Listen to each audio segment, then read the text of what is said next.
Dans cette 6e capsule, nous allons faire un plafond de tuiles acoustiques 610 par 610.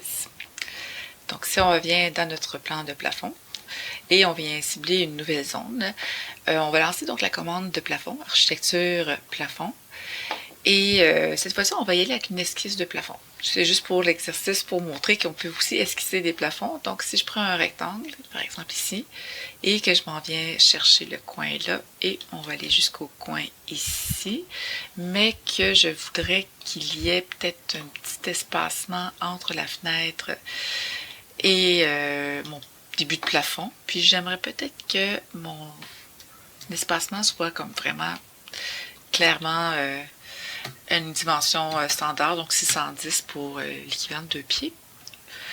Et donc, on peut faire OK par la suite. Là, on voit que je viens de créer un plafond. Mais évidemment, ce plafond-là est toujours avec des tuiles acoustiques là, de format standard. Donc, pour changer ça, on peut aller cliquer sur le plafond en tant que tel, comme ça. Des fois, c'est pas évident à venir sélectionner le plafond. Ah, voilà.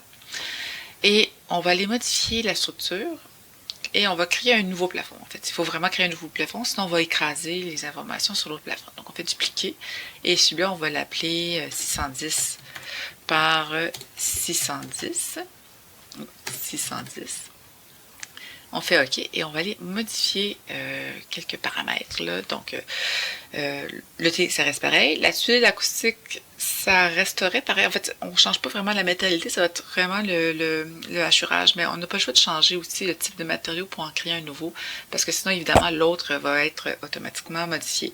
Donc, pour créer un nouveau matériau de tuile acoustique, on va cliquer sur la petite boule ici avec le plus, et on va se créer une nouvelle tuile acoustique qu'on va appeler 610 par 610. Évidemment, jusqu'à maintenant, il n'y a rien de changé dans les faits. C'est lorsqu'on va venir changer le motif de surface. Donc, je reviens ici. Donc, le motif de surface, premier plan, vous avez du 2 par 4. On va changer ça pour du 610 par 610. Et il se peut que vous n'ayez pas le 610 par 610. Dans ce cas-ci, j'avais déjà fait. Donc, si on veut modifier ces informations-là, donc on peut créer un nouveau avec le bon nom et on peut mettre les bons paramètres, c'est-à-dire l'espacement 1, l'espacement 2 à 610. On fait OK et on fait OK par la suite. Oui, donc c'est ça, il a bien été sélectionné et on fait appliquer, OK, et à ce moment-là, vous allez avoir un plafond de tuile acoustique 610 par 610. Encore une fois, il va falloir l'ajuster pour éviter d'avoir des petits bouts de tuiles comme on a fait à l'exemple précédent, mais sinon il est créé.